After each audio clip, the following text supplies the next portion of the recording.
Hey everyone, welcome to another episode of How I Raised My First Million podcast by Asian Hustle Network. Today we have such a powerful co-founder pair. Here we have Alex Hong and Joseph Lee. They are the founder of Syncly, and Syncly has went on to raise a $3.3 million seed round. We're so excited to have you guys on the show. Thanks for having us. Of course. As always, we'd like to learn more about you and more about Syncly, and we're going to start with Joseph. Joseph, tell us about yourself. Hi everyone. I'm Joseph, co-founder and CEO of Syncly. We build AI platform that helps CX teams to build a scalable way to manage customer feedback so they can cut down manual work from 10 hours to just 5 minutes. We are backed by Combinator, SoftBank Ventures Global. Let me repeat that again. We are backed by Combinator, SoftBank Ventures, 500 Global, Rebel, and many other top-tier investors. And great to meet you all.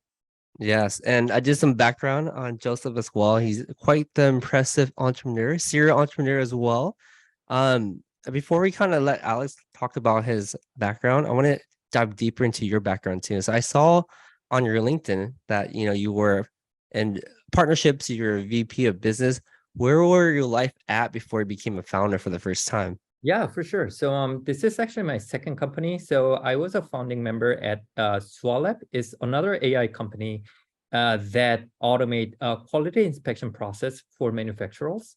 And I was leading a business unit in the company. And we started back in 2015 and sold it in 2019 to a company in Boston called Cognex. So after selling my last company, I joined Cloudflare as a RevOps and started Syncly just last year after going back to my CTO of my previous company as well. Oh, wow. I love that story so much. Alex, what about yourself? Hi guys, my name is Alex. I'm a GTM expert with a background in e-commerce and international business, mostly B2B, led a lot of different projects throughout my career. I'm a founding member of Syncly and currently leading the go-to-market strategy. I love it. And I did some background as you as well. I saw on your LinkedIn that you used to be a part of Coupang. Is that correct? Yeah, that's correct. Where was your life at before you became a founder? What were you doing? So I split my time between US and Korea. I wanted to explore Asian market as it was booming back in, when I first finished my first job and after college. And then I went on to, because I wanted to explore like e-commerce market and wanted to dive into the startup scene as it was fastest growing company back in the day, back in a couple three years ago. So Coupang was definitely some of the highlight of my career. And that one thing led to another. I decided to join Joseph in his journey to build something from scratch. And so far so good. Yeah, I always find that story most fascinating, right? Because most of the time when we have founders in our podcast, a lot of them end up becoming entrepreneurs in the most inspirational fashion, where it's like they don't really expect it to happen. It sort of just happened. And it sort of just became more like, hey, I have this cool idea. What do you think of this? You want to do this together?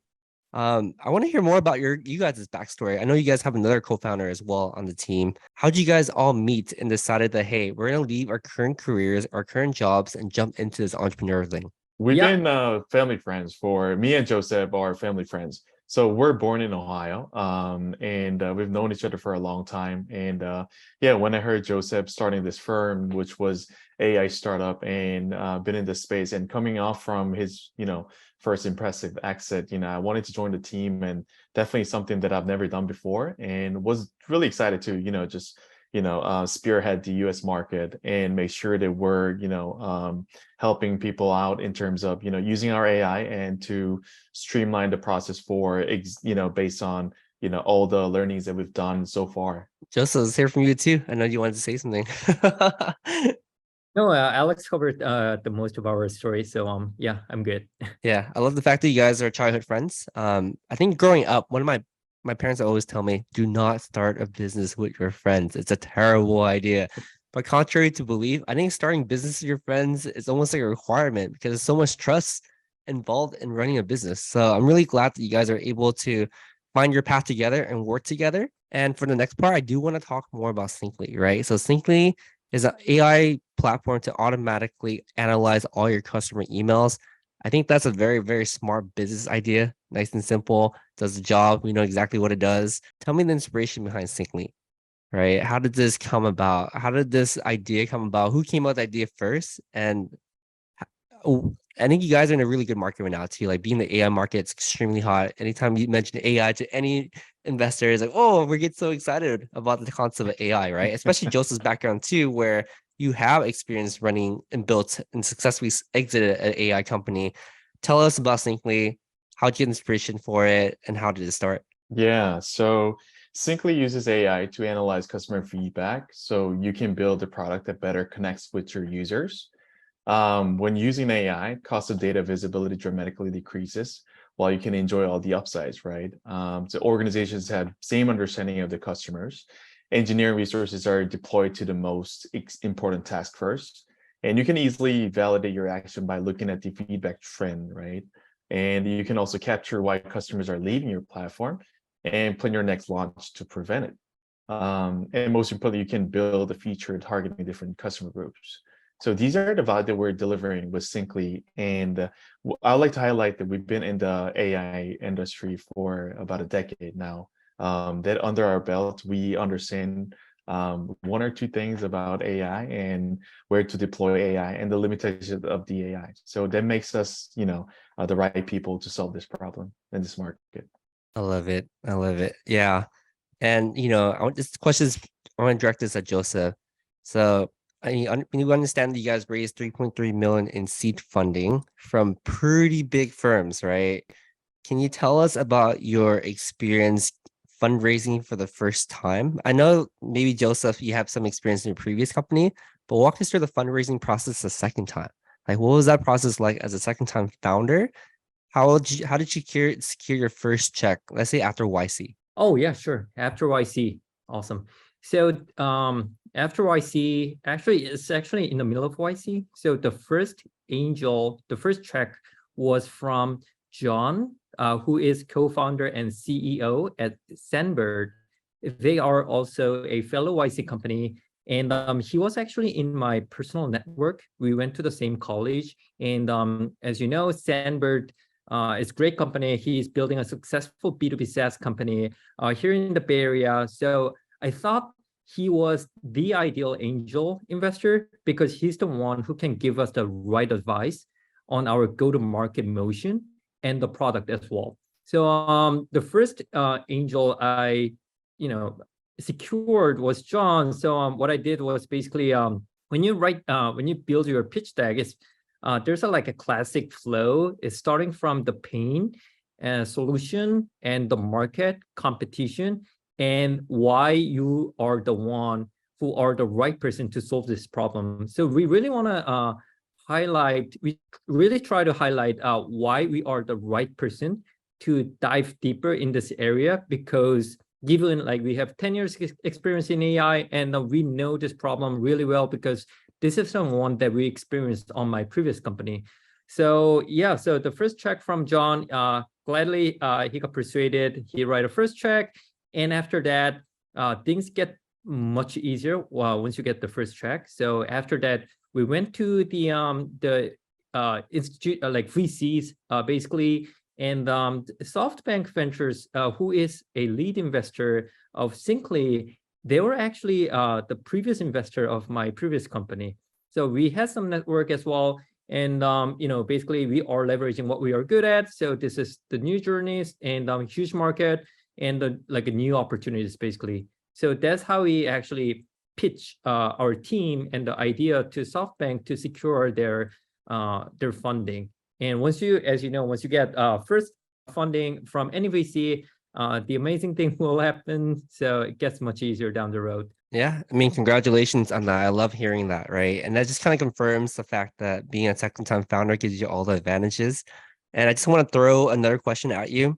Since you fundraised 2 times for 2 different companies that you created, what were some things you learned about the first time fundraising that you applied to the second time fundraising? Yeah, of course. So there are so many different reasons that VC decide to invest in your company or decided not to invest in your company. But even if you have something that you want to highlight, the thing that really catches their eyes is very different. So what I did was that even if I think this is the superpower for me, that might not be relevant for specific VCs. So what I did was basically I prepared 4 different selling points about my team and the product, and try to deliver them as much as possible. And in the middle of my pitching, I try to identify which point actually resonate with them by looking at their facial expression or by hearing their questions. And once I find that specific edge, I started to double down why this is relevant for you, and why this is a reason that you need to invest in our company. So yeah, sometimes our founders, they only prepare like one points that they want to highlight, but it might not apply to every single VC. So it's always great to prepare like 4 or 5 different options that you want to highlight. No, I love that answer. That's the reason why we have this podcast, because it's not talked about enough, right? The reason why I have this podcast is because we found that especially Asian founders have trouble fundraising for the first time, right? We're usually very straightforward. We come inside a pitch, oh no, they denied my idea. It's a terrible idea, and most of them just stop there.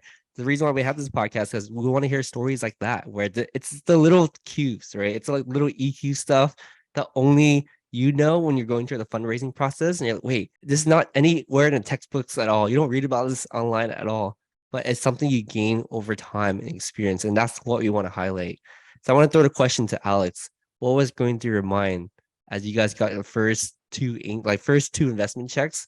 What were you feeling initially? Because I know that for you, you're a first-time founder. Is that correct? Yes, that's correct. I can't ask Joseph this question. He'd probably be like, "Oh yeah, I get it," But I want to ask you this question. What were you feeling at the time? Yeah, what was going through my mind? That's a great question. Yeah, so it was, I was so glad that people actually see the potential in us, and being able to resonate with the pain points that we're solving, and being able to understand what we're trying to achieve here. Because sharing the vision is a one thing, but understanding the vision and being able to support your vision is another, right? And I was glad to find the fact that there are a lot of investors out there that wanted to support us as well, because within after YC we got to do a lot of pitches. We probably had a lot of the calls, probably over 30 calls after our YC demo day, which was amazing. Just seeing their emails of they're interested in learning more about us. It was very encouraging. So we took that energy to channel it to go to market and finding more customers, because we know that there are people who's backing us. We know there are people who's rooting for us. And these investors are great because they want to help us out in terms of not just with financial but they wanted to help us in terms of like finding the right market, finding the right persona, finding the right customers too. So it was definitely an encouraging experience for us, and it was definitely we use that to springboard our vision and realize that. So it was a great experience. No, I really like that a lot. I'm really happy to hear how you guys had that experience and getting a lot of support for what you're building. I know this is a factor that a lot of, when we ran surveys prior to this podcast, we had questions like, how do I know which check to accept, right? And in your situation, you had a lot to choose from. How did you guys select which firm you want to work with? And how did you, and talk about the concept of money as well, right? As we know, not all, you should not accept all angel checks. Just because they give you money doesn't mean you should accept them all, right? Because it comes with some baggage sometimes. What is this person like? Would he change the idea? Would he push me out of the company? How did you guys select the people that you decided to work with after you started pitching to them? Yeah, absolutely. So we have 2 different criteria when we choose who to work with, who to partner with. One, my last company was B2B company, but it was not B2B SaaS. And the company was based out of Asia, and this one is in the Bay Area. So I really want somebody who can actually put me in the community. When I mean community, is B2B SaaS community and in the Bay Area. So that's why I went to John, co-founder and co-founder and CEO at Sandbird, and asked for investing in our company to actually get the right advice from him. And the second criteria was definitely like a brand awareness of that specific VC. So as a early stage company, you need to build your social proof as soon as possible. And the way people recognize your company is through maybe through personal connection, but also through a VC connection as well. And that's why for us, YC is definitely like a no-brainer. And SoftBank is also really well known in the world. So yeah, when we basically talk to a number of different VCs, because YC and SoftBank Ventures, as well as 500 are the one who actually fits to my criteria, we ended up getting funded from these investors. Oh wow. I mean, that's great to know, right? And you're absolutely right. I think to myself, the way I interpret fundraising, it's more of you invoke feeling of confidence because no one knows for like a certain factor, certain, no one knows a certainty that you're going to be the ones that succeed. But when you look at like other name brands and track record and past experiences, it inspires more confidence that, hey, maybe I'm making the right investment. Maybe I'm making the right bet. Right. I hate to use the word bet because it sounds like gambling, but honestly, at early stage, it's almost a bet. You're betting on the founders. Absolutely. I'm Yeah. 100% agree on that. Definitely. I mean, I do want to ask questions about how you guys came up with the 3.3 million total, right? I think a lot of founders at the very beginning, I feel like just throw like a huge dart on the wall where it's like, I think I need to raise this much, and I think I need to give up this much, and I think my evaluation is this much. How did you guys come up with a 3.3 raise, and what evaluation? How much equity were you giving up during that round? Yeah, that's a great question. So $3.3 million. The reason we try to raise $3.3 million is two things. One, we plan to hire 10 people full-time. Sorry, let me repeat that again. We plan to hire 10 full-time employees in engineering side and go-to-market team. And we wanted to secure at least 2 years runway to have enough time to test the market and build the right product for our customers.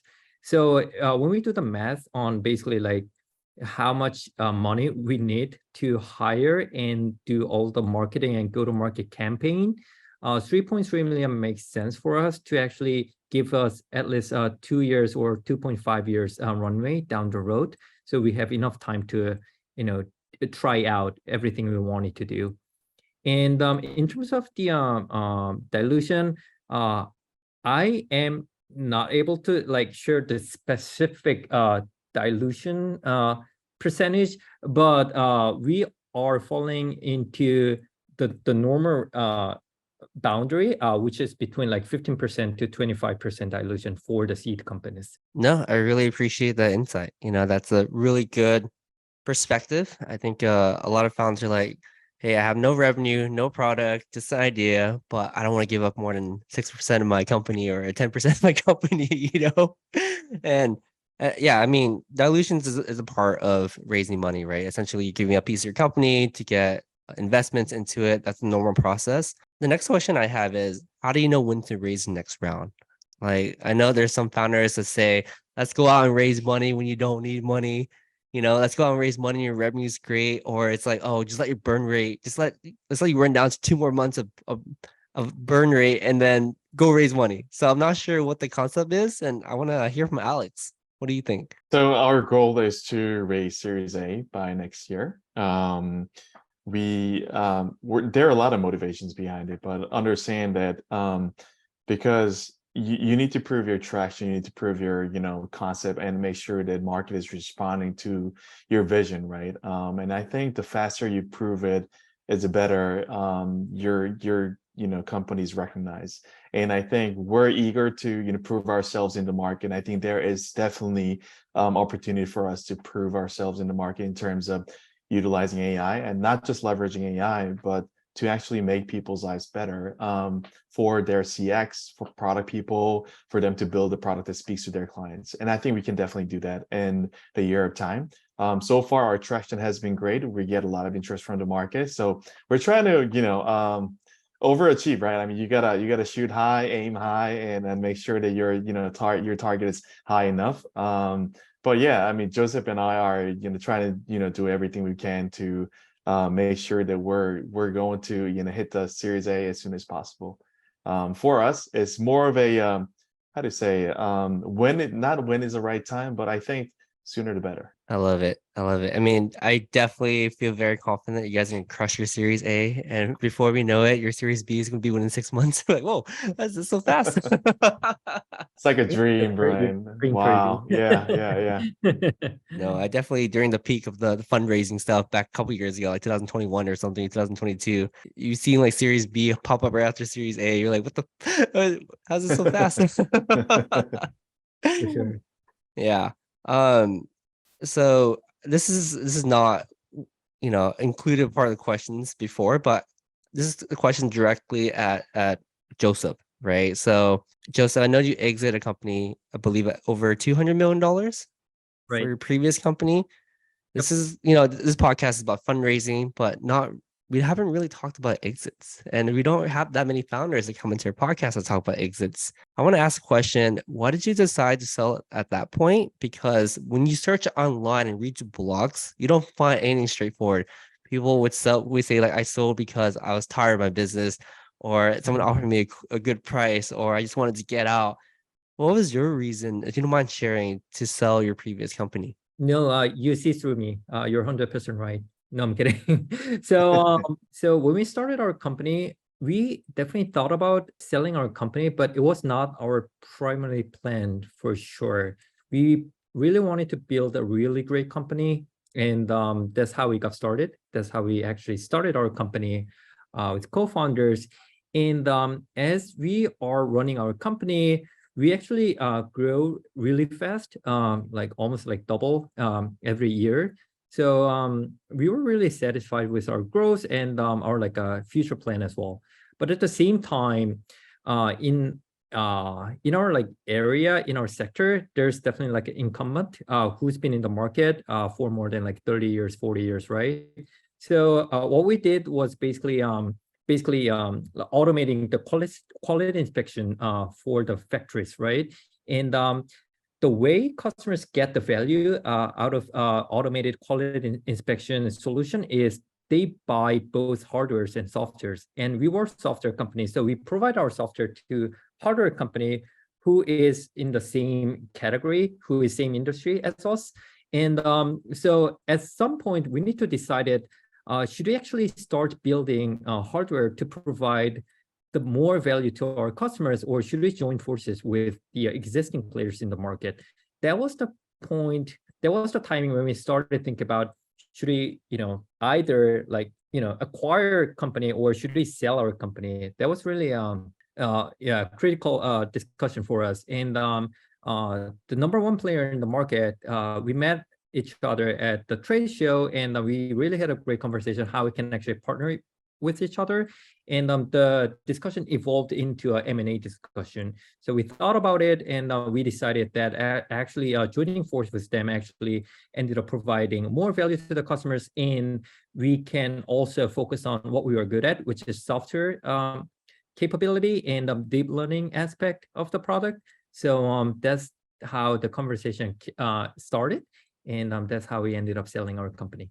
Well, thank you so much for giving us a bonus section and sharing that piece of your journey with us, right? It's so fascinating to hear various reasons, and I think for you, honestly, from what you told us just now, it sounds like a great reason to sell, right? Just to do more for your customer, give back, and just think about the bigger picture in general. So, congratulations. Yeah, thank you.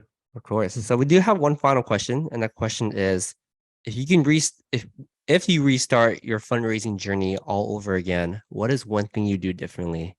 We'll start with Alex. Whoa. I think they should direct it to Joseph. If you don't mind, Joseph, do you want to take this question? Yeah, sure. Let me think about it a little bit. That's a great question. I would say that I think I would less picky on my first check. So it took us about a month and a half to actually get our first check, which was John. And if I think the real important thing when you do fundraising is that keep the ball moving, keep the ball rolling. So when you get the first check as soon as possible, if it's not like definitely not a bad money, then the things get easier. Sorry, let me repeat that again. So if you I think real important thing is that keep the balls rolling. So if you can secure your first check, the things get easier much than before. So I would say that close your first round as soon as possible, and start to discuss with the VCs or angels you actually wanted to target eventually. Then the process will be much easier than you thought about. I like that. Yeah. I really like that strategy a lot where, you had your first check and you use it to be, hey, I have a few investments. I want to secure your investment. Let's pitch, let's talk, let's discuss, let's build relationships. Like keywords relationships, right? I think that's a key factor of like you're more likely to raise from someone who knows about you and knows what you've done before than to email them coldly, right? So definitely maintain that relationship. Alex, do you have anything to add to that? No, I think so far, our angel investors are very helpful in terms of helping us finding the right persona and helping us, we always go to them and ask for advice whenever we face challenges. And when we're in trouble, we go to them without, we just pick up the phone and, hey man, you invest in us. So, hey, you gotta at least, you bail us out when we're in trouble, right? So they've been great. So I think so far we have a great angel investors, and the relationship with them are great. So I don't think we're going to change anything in terms of that. I love it. Yeah, I think it's good for other founders to hear it too. There, where they're not just an investment; they're there for you. You should reach out to them, talk to them, and communicate with them. I think it blows my mind where there are so many founders that fundraise for the first angel round and don't even talk to their investors. I think that's crazy. But yeah, I mean, I do appreciate you two being on the show today. How can our listeners find out more about you and reach out to you online? Yeah, go for it, Alex. Yeah, Syncly, that app is our homepage and website, and please do come check us out. And if you want to, set up a call, please do reach out to us. If you want to talk about AI, we're hosting events throughout this year as well. So, if you're in SF, we'll love to meet up. If you're elsewhere around the world, we'll love to, talk over Zoom, get to know. We love, making friends. So yeah, please don't hesitate to reach out to us. Yeah. Joseph, anything else? I know you're about to say something. No, that's all about it. Yeah, feel free to add us on LinkedIn. So Joseph D. Lee Syncly. If you search on that, you can find me. Add me. Alex is just Alex Hong. Alex J. Hong. I just added my middle initial. Awesome. But anyway, yeah. Please find us. Yeah, we'll include all that in the show notes. But thank you two so much for sharing insight, and we appreciate everything. So thank you again. Thank you, Brian. Thanks for having us. And I love your mic, by the way.